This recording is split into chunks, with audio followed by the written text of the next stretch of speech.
So for 20 years I was a psychotherapist, and I know for me, being an artist is really a true calling.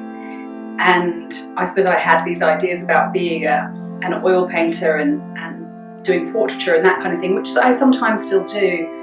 But I don't seem to be able to escape the psychology and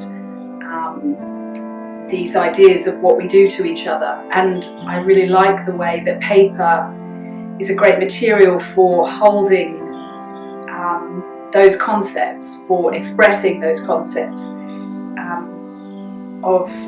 It sometimes looks a lot like skin, so it really has a wonderful way of symbolizing, representing people. And when you put an effect on paper,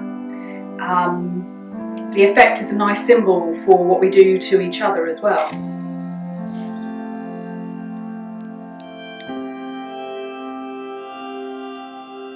Spread Too Thin is the name of the series of artwork. It's about taking paper pulp, from which paper's made, and spreading it thinly and seeing what happens. Paper pulp is sometimes referred to as cellulose because it's made of the cells of a plant. And when I realised that, I realised that that's such a profound material for representing people. I'd already used paper in a previous series to represent people and the effect that we have on each other. But when I realised that literally paper pulp that makes paper is cellulose, is made of the cells of the plant, it felt very profound to be spreading that out with my hands, and as though spreading out the cells of a person. And so in this series, I'm sort of thinking about how we spread ourselves too thin, and that typically that's motivated by trying to gain other people's approval or avoid their disapproval.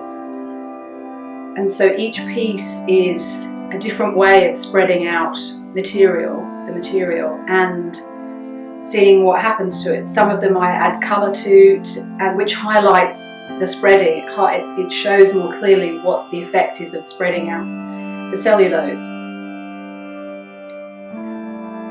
So when you spread paper too thin, it gets frayed at the edges and starts to fall apart. Holes appear. It buckles under the duress of that experience.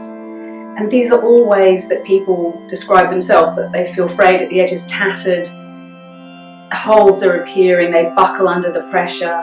So paper has turned out to be such a great way of embodying ourselves, what we do to ourselves, what we do to each other, the intrapersonal experience of that. So I'm really pleased with paper being an expressive form in artwork. What I'm aiming to do over time is to use paper in various forms to represent, it's so pretentious, isn't it, to say the human condition, but the human condition, or what it's like to be a human, or in intrapersonal dynamics, how we are in our mind, interpersonal dynamics, how we are with each other. And what I want to do is explore that again and again, using cellulose, paper, in various forms and in various ways, and just to keep exploring that. I think it's often easier for people to see their psychology and their relationships in symbolic form rather than have it explained to them directly. So I'm hoping people will answer the question at the exhibition: do you spread yourself too thin? What happens to you when you do that? And what's the real reason you do that to yourself?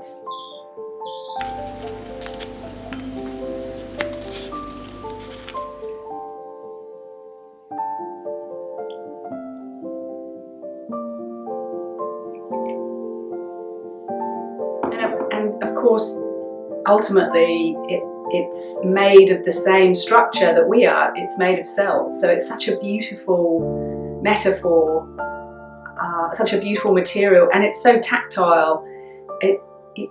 We've had it for thousands of years.